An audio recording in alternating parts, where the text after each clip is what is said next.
So first of all, tell me a little more about the project, about why the eels went away and how you're planning to bring them back. Oh, good morning. Well, I'm calling in from the Somerset Levels this morning, and going back over the years, eels used to be incredibly abundant in this area, and that really isn't the case at the moment. And we've put a program together to try and do some various different projects to try and get the eels back. So that's really my job, is to sort of talk to as many people as I can about eels and get the whole story about eels alive again, and to discover that lost relationship that we have with the eel. Well, tell me more about that, Vanessa, first of all, because there will be people listening to this who don't realise that Somerset has this long and rich relationship with the eel. So tell us more about it.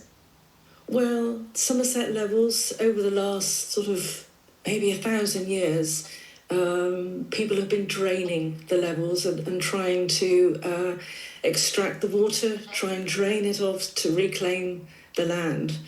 And in the process of that happening, what's happened to our eel habitat? Eels were so abundant here that people used them as a currency. That there's a little parcel of land not so far away from where I live, and people used to pay their rent to the local abbey in Glastonbury with eels. They had to pay 7,000 eels a year. And if I went to that little spot now on the River Axe, would I catch 7,000 eels? I don't think so. So, we've got place names named after eels. Everyone used to eat eels here. I used to go eel fishing with my grandfather as a little girl. But we can't do that anymore, and a lot of people, I feel, have really missed out on that experience of connecting with the river and eating, local fish. Yeah, I mean, it's an extraordinary story in the way you describe them. I want to, before we hear from Hugh, play a little bit of music, because this is Kitty McFarlane, who's a singer-songwriter, guitarist from Somerset. This is Glass Eel. Who saw borders break and continents drift,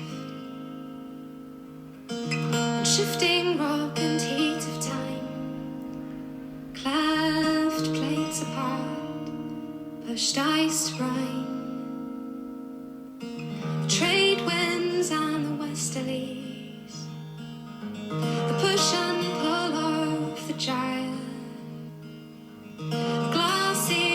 chasing estuaries to ford and fen to mud and mire, and as the leaves are doomed to bruise and the fruit... It's so evocative, isn't it? And Hugh Fearnley-Whittingstall, I mean, you love fish of all kinds. You're a passionate advocate for fish. What brought you to the eel? Well, I've been fascinated by eels since I was a kid, when I accidentally caught one when I was fishing, and a lot of my early fascination was indeed to do with eating them and finding great recipes and exploring traditions such as smoked eel and of course the great London dish of jellied eel. I don't eat eels anymore for the many reasons that Vanessa has explained, and I guess in that sense I'm a bit of a poacher turned gamekeeper.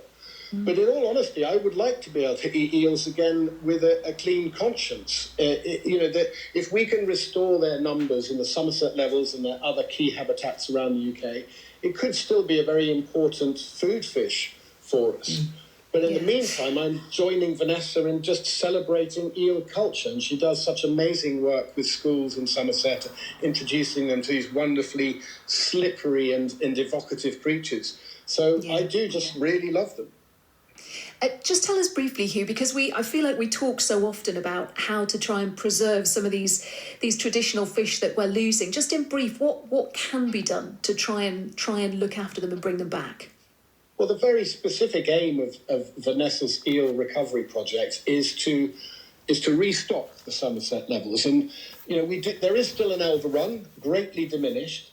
But if we can try and make sure that more of those elvers get to the place where they can grow and thrive, I mean, it's an extraordinary journey that the elver makes from the eel breeding ground in the Sargasso Sea, and they float through the currents in an almost planktonic state. They're sort of flattish like a leaf, so they can catch the ocean currents. But by the time they get to our shores, the little wriggly glass eels are a few inches long, and they can swim, but they've got an extraordinary journey to make to have any chance of survival. So intercepting them at certain points and then taking them to places where they can grow without having to run all the gauntlets of all the predators and indeed the diminished habitats would definitely help. Yeah, well, let's hope so, and thank you both for telling us about it with such beauty, Hugh Fearnley-Whittingstall and Vanessa Becker-Hugh.